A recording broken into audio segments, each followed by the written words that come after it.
تو افسوس ہی کیا جا سکتا ہے۔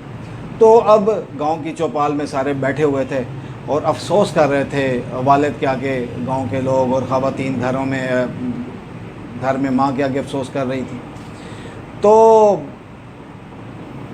یکا یک اندھیرا جب کہ اپنا اثر چھوڑ رہا تھا، اور اندھیرا جو ہے جس کی روشنی جو ہے روشنی کے اوپر غالب آ چکا تھا، کہ دور سے انہیں دو بچے آتے ہوئے نظر آئے۔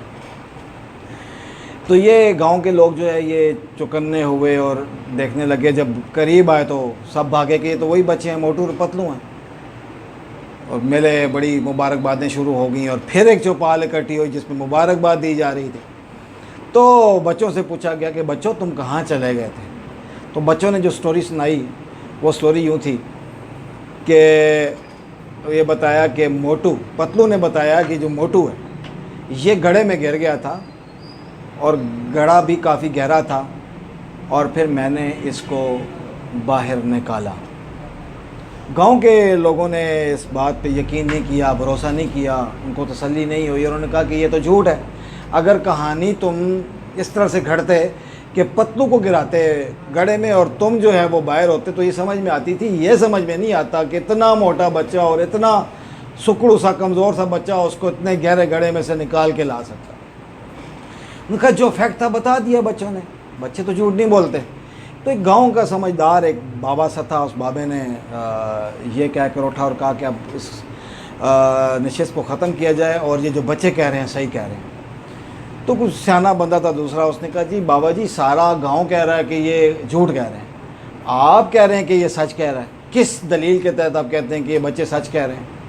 تو بابے نے ایک بات کہی کہ اس کی وجہ یہ ہے کہ جب یہ موٹو گرا اور یہ رو رہا تھا تو پتلو نے کہا کہ گھبراؤ نہیں، میں تمہیں نکالوں گا۔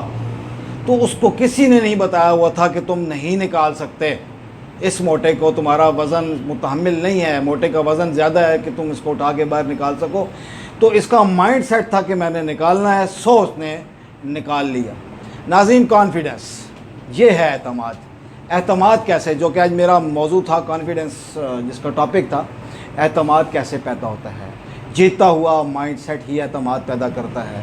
آپ کے اندر کی لگن، جیت کی ترنگ، جیت کا ارادہ، مصمم ارادہ جو ہے یہ اعتماد پیدا کرتا ہے، اور یہی اعتماد انسان کو ہر منزل سے، ہر مشکل سے نکالتا بھی ہے اور کامیابی کی طرف رواں دواں کرتا ہے۔ ناظرین، کانفیڈنس کے حوالے سے ایک دو مثالیں، آج تو ساری میری گفتگو ہی مثالوں کے بیچ میں رہی، تو کانفیڈنس کے حوالے سے ایک دو مثالیں ذہن میں آ گئیں کہ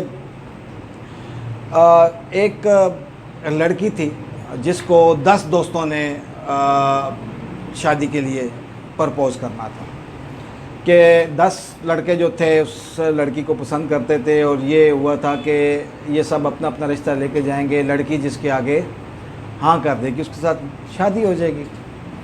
تو ہر دوست جو ہے وہ اپنے اپنے ٹائم پہ گیا، پرپوز کیا۔ تو جو آخری دوست تھا ان کا، تو وہ اپنے ساتھ قاضی لے کر گیا۔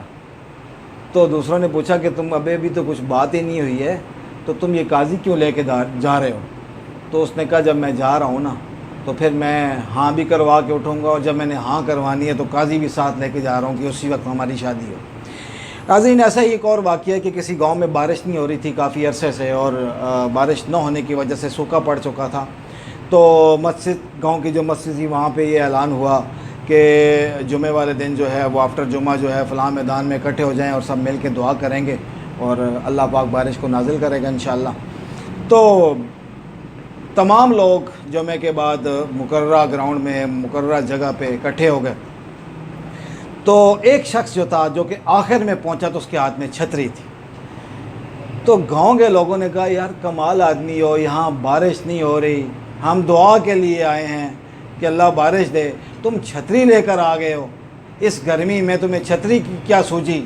تو اس نے کہا جب اللہ سے مانگنا ہی ہے تو پھر بارش بھی لے کر اٹھیں گے، اور جب بارش لے کر اٹھیں گے تو چھتری ہونی چاہیے۔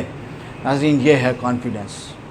دوستو، اپنے مائنڈ سیٹ، اگر آپ کا ناکامی کی طرف گامزن ہے اس کو بریک کیجئے، اپنے اندر اعتماد پیدا کیجئے، مائنڈ سیٹ رکھیے کہ آپ نے جیتنا ہے۔